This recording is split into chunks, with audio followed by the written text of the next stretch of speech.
অসমীয়াত এটা কথা আছে, যাৰ নাই ধান তাৰ নাই মান। যে মানৰ লগত সন্মানৰ লগত ধানৰ সম্বন্ধ আছে। ধানটো আমাৰ এটা পৰিচয়। এতিয়া যে আমি কওঁ অসমীয়া এটা অসমৰ বস্তু এটা খুৱাম বুলি কওঁ, পিঠা এটা খুৱাম বুলি কওঁ, সেই ধানবিধ যদি আমাৰ থলুৱা ধানেই নহয়, পিঠাটোতো থলুৱা হৈ থাকিব নেকি?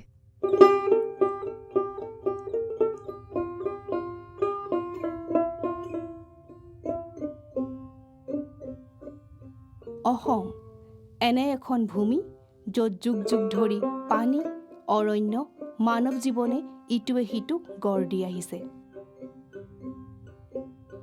পূব হিমালয়ৰ পাদদেশত থকা এই ৰাজ্যখন বিশ্বৰ অন্যতম গুৰুত্বপূৰ্ণ জৈৱ বৈচিত্ৰ্য প্ৰাণকেন্দ্ৰসমূহৰ ভিতৰত অন্যতম।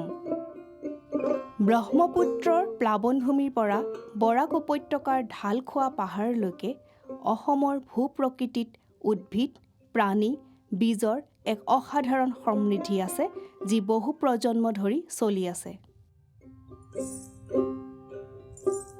ইয়াৰ বিভিন্ন কৃষি জলবায়ু অঞ্চলত থকা বিভিন্ন সম্প্ৰদায়সমূহে 250টাতকৈও অধিক থলুৱা ধানৰ জাত সযতনে লালন পালন কৰিছে, য'ত প্ৰত্যেকটো এক নিৰ্দিষ্ট মাটি, জলবায়ু আৰু সংস্কৃতিৰ মাজত গঢ়ি উঠিছে।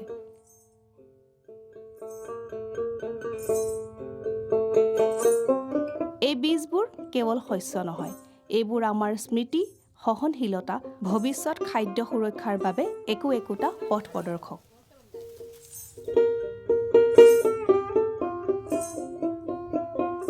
আজি সমগ্ৰ বিশ্বই জলবায়ু অনিশ্চয়তাৰ সৈতে যুঁজি থকাৰ সময়তে অসমৰ ধানৰ বৈচিত্ৰ্যই সোঁৱৰাই দিছে যে জৈৱ বৈচিত্ৰ্য কেৱল পৰিৱেশ বিজ্ঞানেই নহয়, অৰ্থনৈতিক আৰু সাংস্কৃতিক মংগলৰো ভেটি।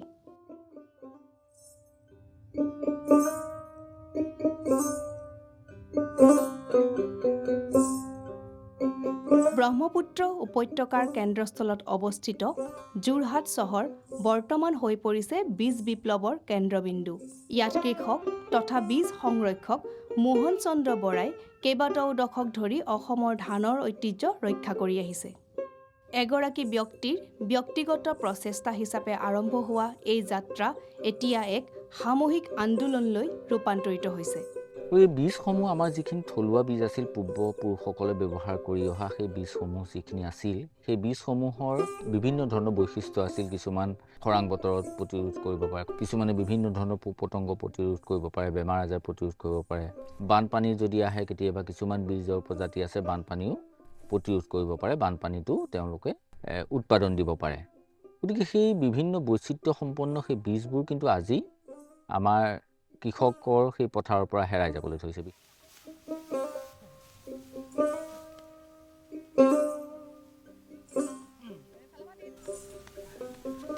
শালি ধান, জল ডুবি শালি, লাও ডুবি শালি, গেজেপ শালি, বুদুমণি শালি, কুটকুটি শালি, বেতগুটি শালি, এনেকুৱা ধৰণৰ সেই ধানবোৰ আজিকালি প্ৰায় নোহোৱা হৈছে। আৰু এই ধানবোৰৰ এটা বৈশিষ্ট্য হ'ল, যদি 65 দিনতো ৰোৱা যায় তেতিয়াও উৎপাদন কিন্তু কম নহয়, উৎপাদন যথেষ্টখিনি হয়। দলকচু বুলি এটা ধান আছে, সেইটো লোৱাৰ আছামত মইনাগিৰি বুলি কয়। সেই দলকচু ধানটো জোৰণি খায়। গতিকে গাত যেতিয়া জ্বৰ উঠে, খুব অত্যন্ত জ্বৰ হয়, কেইবাদিনো ধৰি জ্বৰ উঠি থাকে, তেতিয়া গাটো সাত পেলাবলৈ, গাৰ উত্তাপ নাইকিয়া কৰিবলৈ সেই দলকচু ধানৰ জোৰণি হিচাপে খায়। জোৰণি আমাৰ অসমীয়া পৰম্পৰাগত খাদ্যৰ এটা অন্যতম বস্তু, যদিও আজিৰ দিনত হেৰাই গৈছে। আৰু এটা ধান আছে সুৱাগমণি বুলি। সুৱাগমণি ধানৰ ল'ৰা ছোৱালী কিছুমানৰ সোনকালে মাত নুফুটে, অকণমান দেৰিকৈ ফুটে। সেই সুৱাগমণি ধানৰ আখৈ খালে বোলে তেতিয়া বোলে সেই মাত ফুটাটো ভাল হয়।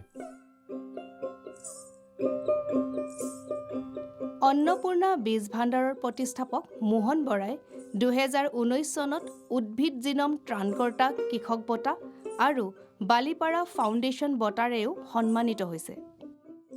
কৃষক, মহিলা গোট আৰু ওচৰৰ গাঁওসমূহৰ সৈতে মিলি তেওঁ অসমৰ থলুৱা ধানৰ জাতসমূহৰ সংৰক্ষণ, বিনিময় আৰু পুনৰুজ্জীৱিতকৰণক উৎসাহ যোগাই আহিছে। আজি অন্নপূৰ্ণা বীজ ভাণ্ডাৰত বান সহনশীল দ পানীৰ ধানৰ পৰা আৰম্ভ কৰি খৰাং সহনশীল বাম মাটিৰ প্ৰজাতিলৈকে বহুত বিৰল ধানৰ জাত আছে। দ্ৰুতগতিত কৃষি বৈচিত্ৰ্য হেৰুৱাই পেলোৱা এই পৃথিৱীত তেওঁৰ কৰ্মই অতীত আৰু ভৱিষ্যতৰ মাজত সেতু হিচাপে কাম কৰিছে।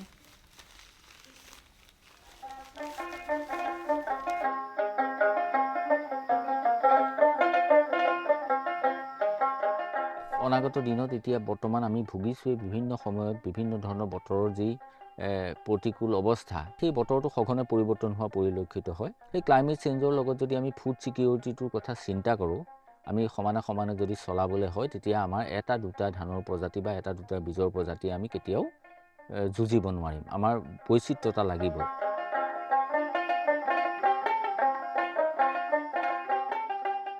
ইয়াত কৃষি জৈৱ বৈচিত্ৰ্য সংৰক্ষণ কেৱল এটা বিজ্ঞান নহয়, ই এক সামূহিক আন্দোলন।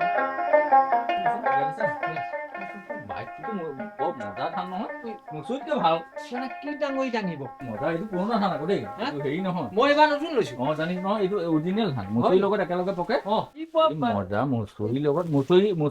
খাবলৈ ভাল, মচুৰিতকৈ সৰু হয়। মই ভাল পাওঁ বাৰু, মোৰ গুৰিত আছে।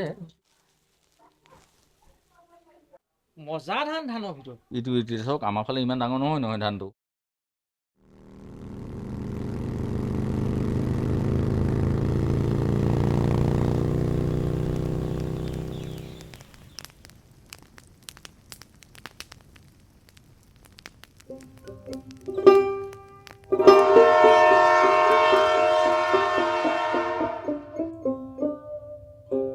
সুদূৰ দক্ষিণত বৰাক উপত্যকাৰ মৃদু ঢাল, সুকীয়া মাটি আৰু ধানৰ বৈচিত্ৰ্যই এক বেলেগ ছন্দ অনুসৰণ কৰে।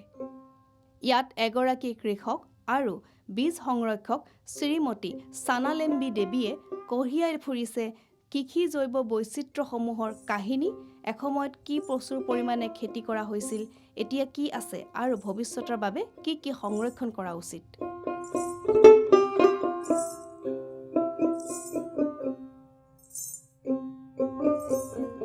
কি খাইছোঁ আমাৰ নাম নাই, তেতিয়াহ'লে আমি কি বুলি আমাৰ পৰিচয় দিম? খোৱাটোতো এটা পৰিচয় আছে।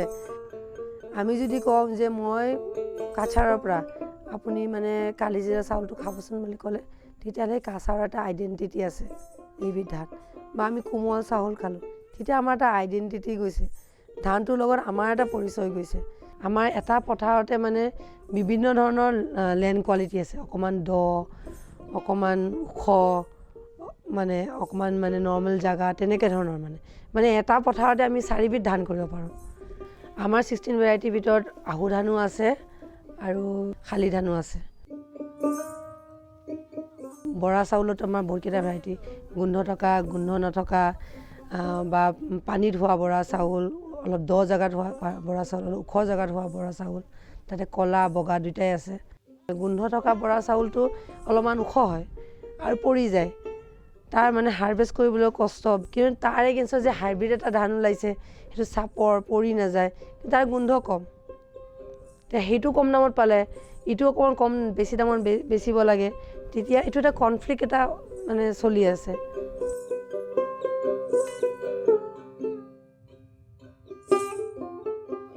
তেখেতে বৰ্তমান তাৰেং কৃষি সেৱা গোটৰ সভানেত্ৰী তথা IUCN নেতৃত্বত গঠিত মেঘনা জ্ঞান মঞ্চৰ দৰে মঞ্চত কৃষি জৈৱ বৈচিত্ৰ্য আৰু জলবায়ু সহনশীলতাৰ এগৰাকী বিশেষজ্ঞ আৰু স্বীকৃতিপ্ৰাপ্ত বক্তা।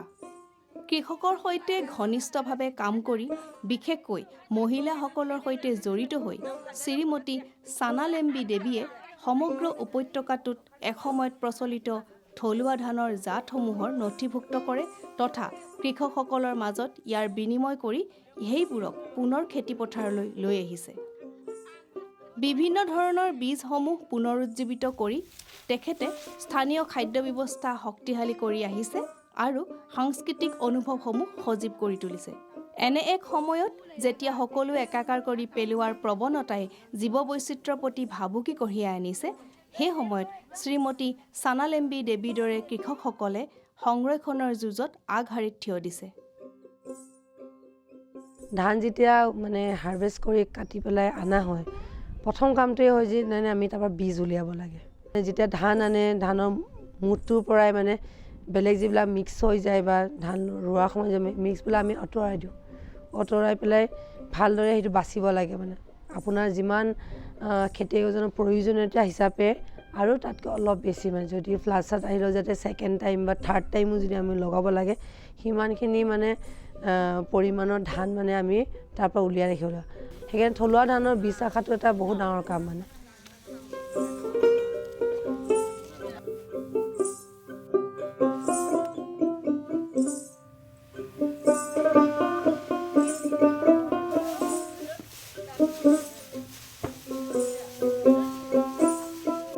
উপত্যকাসমূহৰ সিপাৰে অসমৰ পাহাৰীয়া অঞ্চলত ধানৰ আন এক জগত আছে, য'ত প্ৰাচীন ঝুম খেতিৰ জৰিয়তে খেতি কৰা হয়।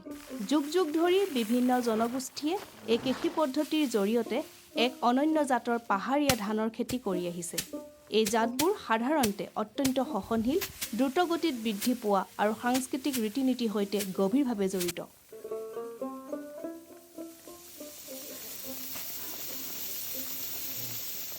পাহাৰীয়া ধান খেতি কেৱল কৃষিয়ে নহয়, ই পৰিৱেশতন্ত্ৰ, সংস্কৃতি, পৰিচয়ৰ এক সমন্বয়। ই ভূমি আৰু মানুহৰ মাজত থকা সম্প্ৰীতিৰ লগতে প্ৰকৃতিৰ বিৰুদ্ধে যোৱাৰ পৰিৱৰ্তে প্ৰকৃতিৰ সৈতে একাত্ম হৈ জীয়াই থকাৰ জ্ঞানক প্ৰতিনিধিত্ব কৰে।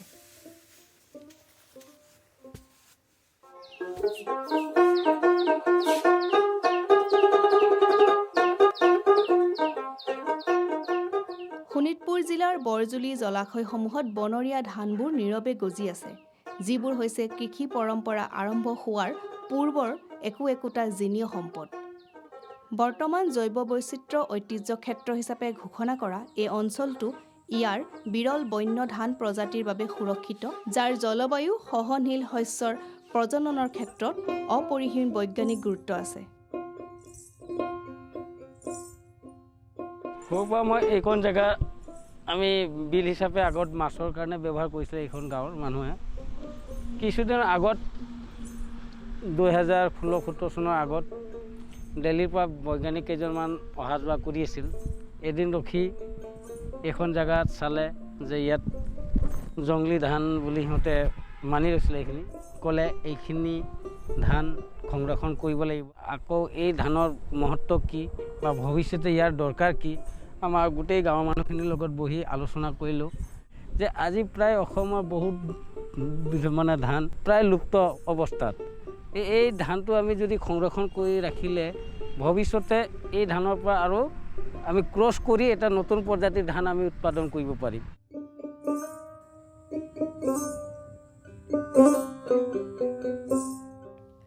জৈৱ বৈচিত্ৰ্য পৰিচালনা সমিতি আৰু অসম ৰাজ্যিক জৈৱ বৈচিত্ৰ্য পৰিষদৰ প্ৰচেষ্টাত এই স্থান বিৱৰ্তনৰ এক জীৱন্ত পৰীক্ষাগাৰ হিচাপে থিয় দিছে আৰু ই আমাক সোঁৱৰাই দিয়ে যে আমি কি হেৰুৱাব নালাগে। অসম ৰাজ্যিক জৈৱ বৈচিত্ৰ্য পৰিষদে ৰাজ্যখনৰ ধানৰ বৈচিত্ৰ্যক নথিভুক্তকৰণ, সুৰক্ষা প্ৰদান আৰু পুনৰুজ্জীৱিত কৰাৰ বাবে কাম কৰি আহিছে। We are understanding the wild varieties of rice. If you talk about indigenous varieties, we have around 200 varieties of indigenous species of rice in state. We have majority of these BMCs based on their identification, which place they occur, whether they cultivate rice, wild varieties of rice or not. We have compiled information on almost all biodiversity species available in that particular BMC and that area. Through these biodiversity management committees, we are disseminating information to the farmers, asking them to understand the wild varieties of rice, their importance in their system. We are trying to arrange financial support to these farmers so that they can take up few areas where they can cultivate and conserve these varieties. Otherwise, we are going to lose them. লোক জৈৱ বৈচিত্ৰ্য পঞ্জীৰ পৰা আৰম্ভ কৰি বৈজ্ঞানিক নথিপত্ৰ প্ৰস্তুতকৰণলৈকে তথা বিভিন্ন সজাগতা কাৰ্যসূচীৰ পৰা সংৰক্ষণমূলক কাৰ্যলৈকে অসমৰ জিনীয় সম্পদ ৰক্ষাৰ ক্ষেত্ৰত পৰিষদে গুৰুত্বপূৰ্ণ ভূমিকা পালন কৰে। কিন্তু জীৱ বৈচিত্ৰ্যৰ প্ৰকৃত ৰক্ষক হৈছে কৃষকসকল, যিসকলে আজিও থলুৱা বীজসমূহ সিঁচি আহিছে আৰু ইয়াৰ সৈতে জড়িত পৰম্পৰাসমূহক জীয়াই ৰাখিছে। মোহন বৰাই এই ধানবোৰক ভৱিষ্যতৰ বাবে যতনাই ৰাখিছে আৰু নদীৰ পাৰৰ পৰা বহু দূৰত থকা এটা শ্ৰেণীকোঠাত শিশুসকলক শিকাইছে যে ধান কেৱল খাদ্য নহয়, বৰঞ্চ ই ইতিহাস, বিজ্ঞান আৰু জীৱনৰ আধাৰ। কিন্তু যদি তোমাৰ বীজ নাথাকে তুমি বাৰু খেতি কৰিব পাৰিবানে? গতিকে এইটো মৌলিক প্ৰয়োজন বুলি ক'ব পাৰোঁ। অৰণ্য এখন যেতিয়া সৃষ্টি হয় তাত বিভিন্ন প্ৰজাতিৰ গছ গছনি পোৱা যায়, হয়নে? সেই গছ গছনিবোৰ মানুহে লগোৱা নাই লগোৱা। কেনেকে হয় গছ পুলিবোৰ? বীজৰ পৰা হয়। মূল বস্তুটো বীজ, বীজৰ বিস্তাৰণ হয়।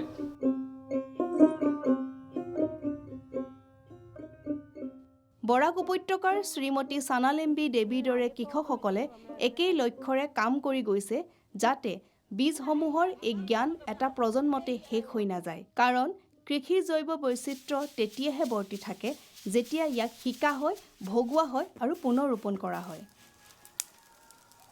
উৎসৱৰ সময়ত যেতিয়া মেজি জ্বলোৱা হয় আৰু সকলোৱে মিলি আহাৰ গ্ৰহণ কৰে, তেতিয়া চপোৱা শস্যবোৰ কেৱল উৎসৱৰ আনন্দ হৈ নাথাকে, ই হৈ পৰে স্মৰণীয়। প্ৰতিটো পিঠাই বহন কৰে এটা বীজৰ কাহিনী, এটা ঋতুৰ কথা আৰু হাতবোৰৰ কাহিনী, যিয়ে ইয়াক সুৰক্ষিত কৰি ৰাখিছিল।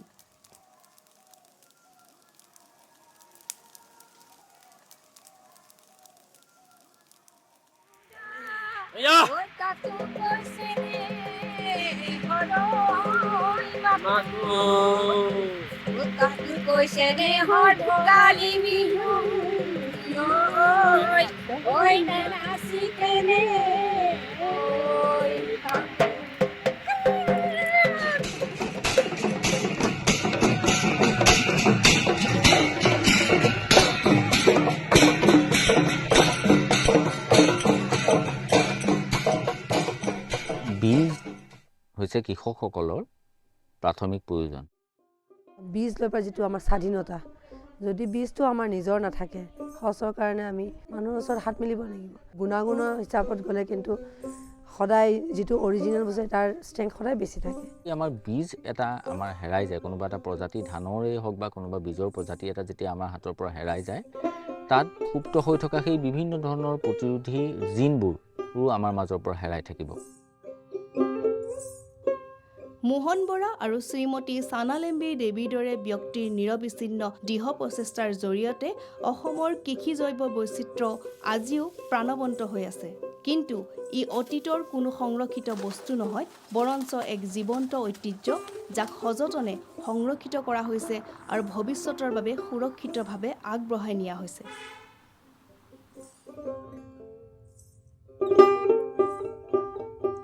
অসমৰ ধানৰ বৈচিত্ৰ্য কেৱল খাদ্যৰ মাজতে সীমাবদ্ধ নহয়, ই আমাৰ পৰিচয়, সংগ্ৰামী সত্তা আৰু প্ৰকৃতিৰ সৈতে একাত্ম হৈ জীয়াই থকাৰ জ্ঞানৰো পৰিচয়।